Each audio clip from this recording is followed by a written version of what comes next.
So after the partially digested food, known as chyme, exits the stomach, it enters into the small intestine. So the small intestine extends from the pylorus of the stomach all the way to the cecum, which is this little pouch at the beginning of the large intestine. So it's this little bit here. So I'll just isolate the small intestine by fading away the large intestine, and you can see how it's this long convoluted tube, and its small intestine consists of three parts. The first part is known as the duodenum, and it's this short little C-shaped part here. And then you've got the second part called the jejunum, and the distal part is called the ileum. So it's not really important to clearly mark out the jejunum and the ileum, but you just need to know that the jejunum makes up the second part of the small intestine, and the ileum makes up the distal part, so the third part of the small intestine. So the jejunum roughly lies in the left upper quadrant, and the ileum roughly lies in the right lower quadrant, and it makes up the distal 3/5, whereas the jejunum makes up the proximal 2/5. But the duodenum is this first part, and it's this C-shaped part which emerges at the end of the stomach, at the pylorus of the stomach, and it curves round the head of the pancreas. So the pancreas is one of these three accessory organs of digestion that I mentioned in the first part of this tutorial. So this organ sits behind the stomach, as you can see here. So if I just fade away the other organs, you can see the pancreas, and you can see how it sits in this C-shaped part of the duodenum. So the head of the pancreas nests itself into this curve of the duodenum. So you've got ducts from the pancreas and ducts from the gallbladder, which open up into the duodenum.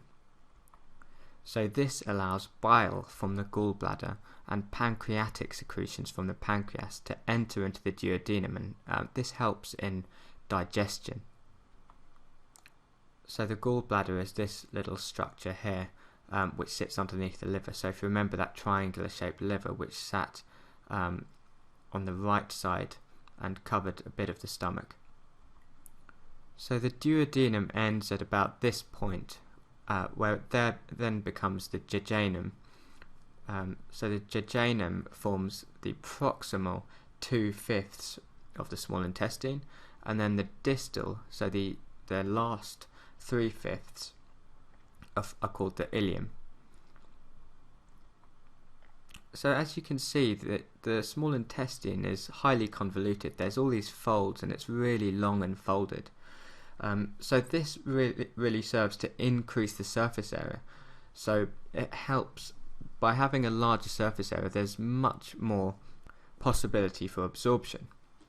So the small intestine is a major site for chemical digestion and absorption, and as I showed you just now, the duodenum receives bile and pancreatic secretions to help with this chemical digestion. So as I told you before, the small intestine starts at the pylorus of the stomach and it ends at the cecum. So the cecum is this little pouch, and it marks the beginning of the large intestine. So the large intestine lies around the edges of the abdominal cavity, so you can see its sort of relation to the skin there. So the function of the large intestine is to absorb water. So first you've got this cecum, which I showed you. So it's this little pouch here, and this is where the ileum joins the large intestine, and at this junction between the end of the ileum and the cecum, you've got the ileocecal valve, and just below you can see this little worm-like structure, and this is called the vermiform appendix. So vermiform in Latin just means worm-shaped. So it kind of looks like a little earthworm. So this is the appendix. And then the colon is separated into 4 parts. You've got the ascending colon, which is this first part on the right, which ascends. And then you've got the transverse colon, which runs horizontally, so it's called the transverse colon. And then you've got the descending colon, which descends down into the last part, called the sigmoid colon, which is this kind of curved part of the colon. So the sigmoid colon gets its name because it's kind of S-shaped. So the Greek symbol sigma is the letter S, so it's kind of S-shaped. So that's the sigmoid colon.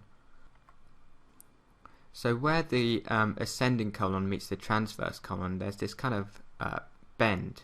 So these bends are called flexures. So the liver sits over this right side. So this bend is given the name the hepatic flexure.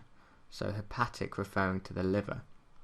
And on the the left side, you've got this other bend where the transverse colon meets the descending colon, and this is called the splenic flexure because this is where the spleen lies on the left side. So you can see that here with the liver and the spleen, so the hepatic flexure and the splenic flexure. So after the colon, after the sigmoid colon, you've got the rectum, and then you've got the anal canal and the anus right at the end. So the rectum serves as a sort of temporary holding site for feces, and then the feces is expelled out through the rectum into the anal canal, and then it exits the body through the anus. So intra-abdominal pressure is increased to force out the feces from the rectum and into the anal canal, and finally out of the anus. So the anus is the opposite end of the mouth. It's the exit of the digestive tract.